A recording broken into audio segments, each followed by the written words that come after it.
Right everyone. I think ये second part है ratio analysis का आज जो मुझे डिस्कस करना है। And for that I think we will move on to the next part of the chapter which is essentially long term solvency ratios. Previous terms में हमने जो डिस्कस करा था which was primarily current asset से related which current ratios. This time ये long term solvency से related है। So I think let's straight up jump into it. And before jumping on to this I think एक important story I think ये discuss करना over here ज़्यादा important है। And let me just start the slideshow one sec. Yep. So I think this is a story of ILNFS. If you have heard about it, awesome.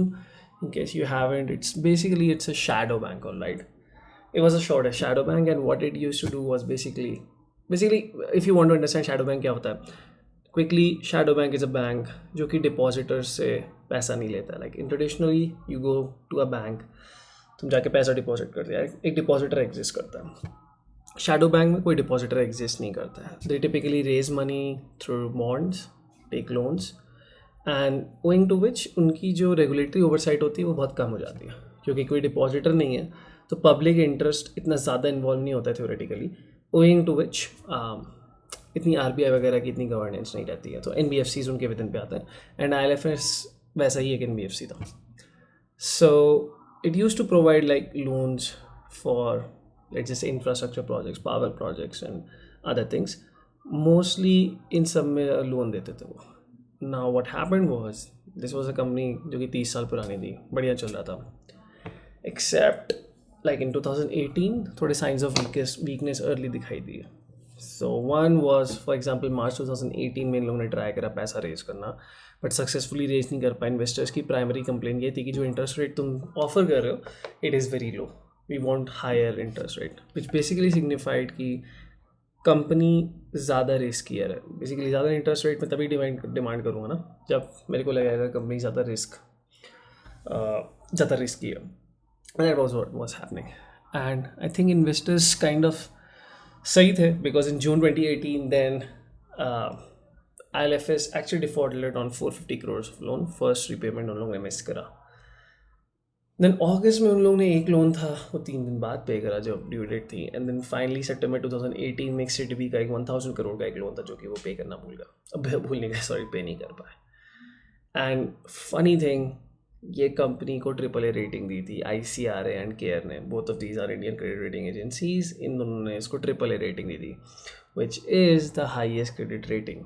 Basically triple A rating का मतलब होता है कोई default के chances नहीं है, almost like very नील, बहुत ही कम chances होते हैं। And somehow this company was defaulting, and like with in days, जैसे ये सिडबी का लोन का सीन हुआ था तुरंत, मतलब एक विद इन 2-3 डेज में ICRA केयर ने दोनों ने इसको जंक बॉन्ड सीधे क्लासीफाई कर दिया, which is below triple B basically. And like of course future में केस भी रेज हुआ कि भैया कैसे क्रेडिट रेटिंग एजेंसीज रेट कर रहे थे, इतना भयानक कैसे ओवरसाइट हो गई। So it's a good case study also. But yeah, what finally came out was one, that this is a company जिसको 91,000 crore rupees लोन देने थे, रीपे करने थे। And the reason that I'm discussing this case study is because यहाँ पे ना बहुत एक, अगर या तो लास्ट वीडियो मैंने डिस्कस करा था that timing or duration of debt is a very important question, right? You don't finance your long-term debt using short-term cash flows, all right? You don't want to do that. And सबसे बड़ा failure मेरे हिसाब से ILNFS में यही हुआ, उन्होंने commercial papers का यूज़ करा। Commercial papers are typically loans जो कि 1 साल के अंदर रीपे करने होते हैं, if you have to think about it, right? These are considered very safe sort of instruments. So इसमें इन्वेस्टमेंट भी अच्छा खासा आ जाता है पब्लिक की तरफ से। अब इंफ्रास्ट्रक्चर प्रोजेक्ट्स टिपिकली लेते हैं 10-15 साल। सो एसेंशली अगर कमर्शियल पेपर्स तुम रीफाइनेंस नहीं कर पाए, यानी कि जिससे 300 दिन का कमर्शियल पेपर चल रहा है, तुमने रीपेमेंट करा, अब वो रीपेमेंट के लिए कैश तो है नहीं तुम्हारे पास, क्योंकि तुम्हारे जो प्रोजेक्ट्स हैं वो 10-15 साल में कैश देंगे। तो तुम क्या करते हो, तुम दूसरा एक लोन इशू करते हो और उससे तुम पहले लोन पे बैक करते हो। Like this is what essentially happens refinancing. And so refinancing risk काफ़ी हाई है, बिकॉज तुम्हें हर साल, या फिर कमर्शियल पेपर्स तुम्हारे और भी अगर छोटे टाइम पीरियड के लिए होते तो उतने छोटे टाइम पीरियड में तुम्हें रीफाइनेंस करना पड़ेगा। अब वो गाड़ी कब तक चलेगी देखा जाएगा, but I think in this case हमें सबको भी पता है कि वो गाड़ी ज़्यादा टाइम तक नहीं चली and they defaulted on it.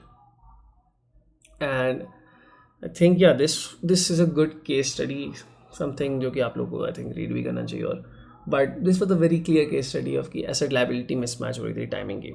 And अगर किसी ने कैपिटल गियरिंग रेशियोज़ पे ध्यान दिया होता, सॉल्वेंसी रेशियोज़ पे ध्यान दिया होता, they would have been easily able to figure out कि चीज़ें कुछ ऑफ लग रही हैं. And this is a very good case study that I just wanted to point you out. अभी मुझे पता है कि इसमें से बहुत सारे रेशियो आपको पता ही नहीं है, but just giving you a sense around कि क्या चल रहा था. Debt to equity let's just say 17 में 10.6 पे था, या 16.8 पे था. By the way these are like rough figures जो कि मैंने न्यूज़ आर्टिकल से निकाली है. आइलैंड एफ कोई लिस्टेड कंपनी नहीं थी तो मुझे ऐसा डेटा नहीं मिला था. बट NBFC सेक्टर का एवरेज जो पॉइंट आउट उस टाइम पे न्यूज़ आर्टिकल्स कहते वो था 5 से लेके 5.6 के आसपास, बेसिकली इंडिकेटिंग कि बहुत ज़्यादा बॉस इसमें डेट चल रहा था इस कंपनीज में. Right, at the same point of time if you look, cost of borings भी राइज करी जिस टाइम पे. इंटरेस्ट रेट एनवायरनमेंट भी काफ़ी ऊपर था, और डेट सर्विस कवरेज रेशियो भी जो था वो 1 से बिलो आता है. डेट सर्विस कवरेज रेशियो को अभी सिंपल टर्म्स में ये समझ लो whether you can service your debt और नॉट. अगर 1 है तो यानी कि तुम्हारा लगभग इंटरेस्ट और इंस्टॉलमेंट तुम पे कर सकते हो, दैट्स इट. ऑलराइट, और उसके बिलो चले गया था, दैट मीन्स तुम अपनी एक साल का इंटरेस्ट और इंस्टॉलमेंट भी पे नहीं कर सकते हो. That is what had happened. And yeah, I think that is a good starting point for us to right off jump into the main part, which is leverage ratios. अब leverage ratio को 2 parts में divide करा है, which is one is capital structure ratios, the other is coverage ratios. Like capital structure ratios essentially ये बताते हैं कि boss तुम्हारी कंपनी किस तरह फाइनेंस्ड है. ऑलराइट, डेट से फाइनेंस है, प्रेफरेंस से फाइनेंस है, फिर इक्विटी से फाइनेंस है, किधर से पैसा आ रहा है तुम्हारा, ये इस फाइनेंसिंग बताता है. एंड कवरेज रेशियोज एसेंशियली ये बताते हैं कि तुम डेट को रीपे करना अफोर्ड कर सकते नहीं कर सकते. And this is what you have to like keep in mind while learning this ratios. ये 2 क्वेश्चन अगर तुमने कर लिया था तो you easily remember the definition which is like what you can read over here. Tells us how a company is finance, what's the mix between equity and debt. At the same point of time, coverage ratio tells you whether the company can service its fixed obligation, whether it can pay interest, installments, or preference dividends from what it earns. Essentially, I think you get the idea. Alright, I think ये ratios बहुत easy हैं, so I won't spend a lot of time on these. Like intuitive sense आ जाएगा formula देख के कि क्या scene चल रहा है. Equity ratio, debt ratio. Formula देखोगे, इधर लिखा है share holders equity divided by net assets, इधर लिखा है total debt divided by net assets. Alright, first of all I think important चीज़ ये एड्रेस करना है कि ये एग्जैक्टली फॉर्मूला है क्या. इक्विटी रेशियो ये बेसिकली ये बताएगा कितनी तुम्हारी कंपनी की asset of finance by share holders equity, and debt ratio exactly उसका ऑपोजिट कर रहा है, विच इज़ कितनी percentage of assets of finance by debt. And debt यहाँ पे रेफर करता है इंटरेस्ट बेयरिंग लोन्स को या फिर एनी इंटरेस्ट बेयरिंग लायबिलिटी को, यहाँ पे डेट रिफ्लेक्ट कर रहा है. राइट, नाउ नेट एसेट्स क्यों यूज़ कर रहे हैं. If you think about it, net assets में बेसिकली हो क्या रहा है, नेट फिक्स्ड एसेट्स ले रहे हैं, यानी कि net fixed assets is basically fixed assets minus depreciation. वो तो क्लियर है, चलो फिक्स्ड एसेट्स तुम ले रहे हो as on balance sheet date जो भी चल रही हैं. Then current assets, net current assets ले रहे हैं, which is essentially current assets minus current liabilities. हम करंट लायबिलिटीज़ को एक्सक्लूड कर दे रहे हैं. Why? Because if you look at it, तुम्हारी जितनी भी करंट लायबिलिटीज़ हैं, अगर जैसे 10 रुपये की करंट लायबिलिटीज़ हैं, 20 रुपये की करंट एसेट्स हैं, तो एसेंशियली तुम्हें पैसा तो 10 रुपये ही देना पड़ा. वर्किंग कैपिटल का कॉन्सेप्ट याद है. तो एक्चुअली में जो पैसा तुम्हारा बिजनेस में लगा है वो 10 रुपये का ही लगा है. ऑलराइट, एंड इसीलिए वो बिजनेस में पैसा जो एसेट्स चल रही है वो 10 रुपये की ही चल रही है, क्योंकि वो बाकी 10 रुपये जो है वो एसेंशियली तुमने इधर से लिए और इधर लगाए, तो वो पैसा तुम्हारा सेट ऑफ हो गया. वो तुमने कहीं पैसा एडिशनली तुमने कहीं से लगाया नहीं है. सो एसेंशियली वो कॉन्सेप्ट है. And share holders equity and total date, sorry equity ratio and debt ratio को जब तुम सम अप करोगे तो I think it should ideally reach like 1. End of course जितना ज़्यादा इक्विटी रेशियो का उतना मतलब तुम्हारा उतना कंजर्वेटिव कैपिटल स्ट्रक्चर है. जितना ज़्यादा डेट रेशियो का उतना मतलब उतना एग्रेसिव जा रहे हो, उतना ज़्यादा रीपेमेंट एग्जिस्ट करेगा, उतना ज़्यादा लेवरेज रिस्क एग्जिस्ट करेगा. आई think yeah that is it for this. Now coming on to the next one, which is what are debt to equity ratios and debt to total asset ratios.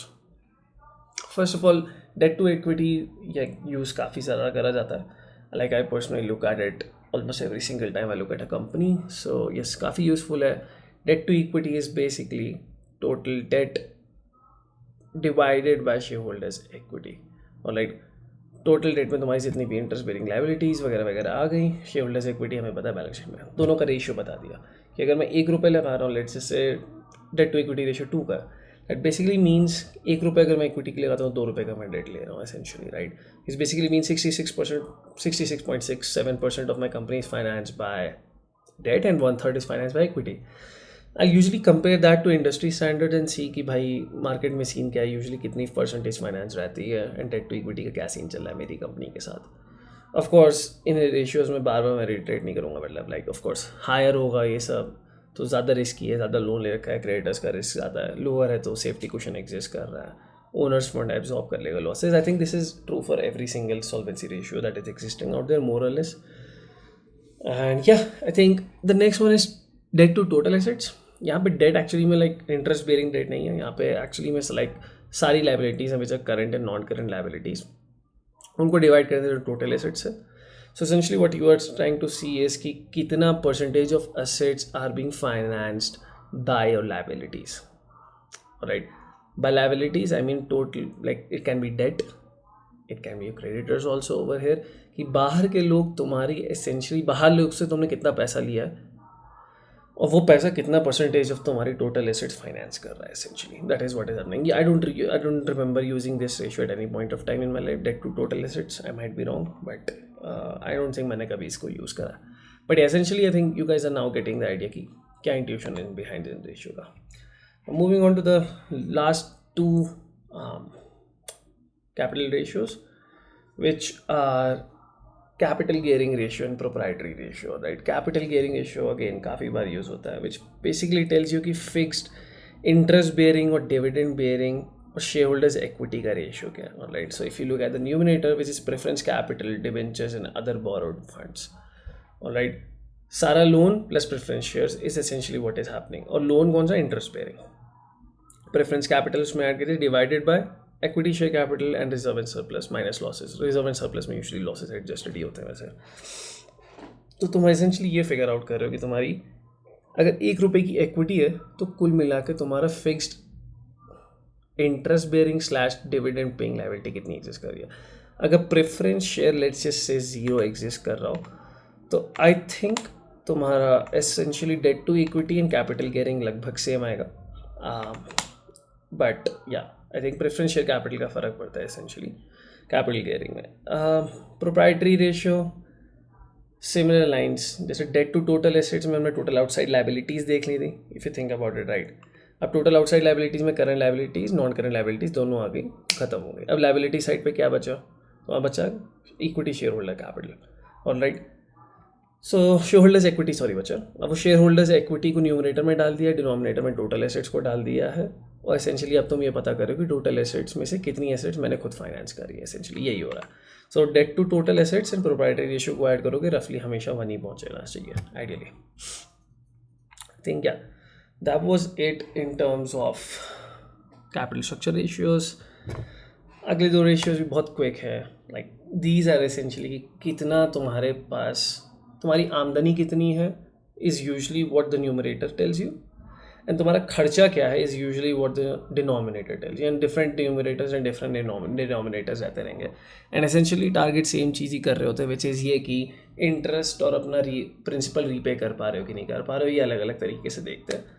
And I think इस page पे जो है actually सबसे ज़्यादा important है, which is debt service coverage ratio. हमेशा loan देने से पहले बैंक ज़रूर देखेगा मेरा.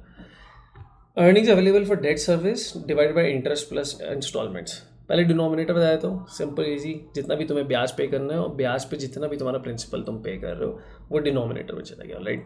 Earnings available for debt service का फॉर्मूला ICAI ने दे रखा है, but essentially if I have to put it in very simple words, it is essentially cash flow from operations में से मेक श्योर करें कि टैक्स और इंटरेस्ट हमने रिड्यूस नहीं करा है, और right that is essentially it. And typically भी यही यूज़ करता हूँ मैं. तो ऑफ कोर्स यहाँ पे भी अगर तुम देखोगे तो ये नेट प्रॉफिट से शुरुआत करके नॉन कैश एक्सपेंडिचर्स डाल के इंटरेस्ट ऐड कर रहा है, अदर एडजस्टमेंट्स कर रहा है.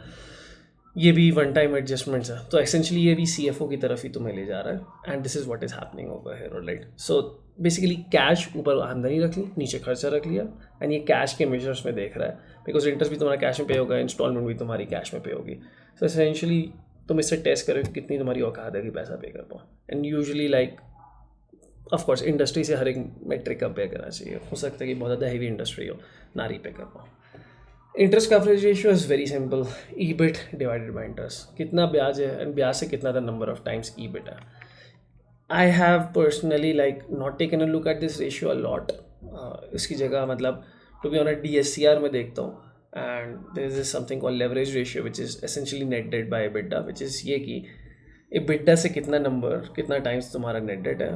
It is a very highly track metric, and I think that is mostly what industry looks at. The other two are basically preference dividend coverage ratio. अब preference dividend coverage ratio है, नाम से ही पता लग रहा है कि हमें देखना है कि प्रेफरेंस डिविडेंड रीपे कर पा रहे कि नहीं कर पा रहे हैं। प्रेफरेंस डिविडेंड किससे रीपे करते हो? एसेंशली ऊपर की तरफ उन लोगों ने डाल दिया नेट प्रॉफिट, ठीक है, क्योंकि नेट प्रॉफिट से ही तुम डिविडेंड रिड्यूस करते हो, एंड नीचे तुम्हारा प्रेफरेंस डिविडेंड डाल दिया। सिंपल फॉर्मूला कि कितने नंबर ऑफ टाइम्स तुम्हारा प्रॉफिट है प्रेफरेंस डिविडेंड से, हायर है उतना ज़्यादा प्रेफरेंस डिविडेंड सेफ है। The last one is fix charges coverage ratio. Concept kind of उधर देखो तो डेट सर्विस कवरेज रेशियो से सिमिलर आ रहा है, which is earnings available for debt service, and इधर ईबिट प्लस डेप्रिसिएशन डाल रहा है, एंड नीचे interest plus repayments of loan डाल रहा है, right? And I think wait yeah, so essentially yes, fixed charges coverage ratio kind of similar thing ये answer करता है as your debt service coverage ratio, but yeah formula of course difference है। So if you look at it, ज़्यादा cash flow की position ले रहा है मेरे साथ DSCR AC काफ़ी है देखने के लिए, but since ICI has given you this formula of fixed charges coverage ratio, take a look at it, but EBIT plus depreciation उधर रखते हैं और उधर तुम्हारा रखते हैं earnings available for debt service। I think that is pretty much it for this part 2. I am speeding up things a bit. Mostly अभी देखोगे तो like I think what is important is interpretation आता है कि नहीं आता तुम्हें formula का at the same point of time, like formula याद है कि नहीं आता है। I think these two things is what you have to keep in mind while studying this chapter. And मैं पिछली बार की तरह मैंने 40 minutes ही लिया, I reduce the time. Let me know if this works or not, and I'll see you in the next video.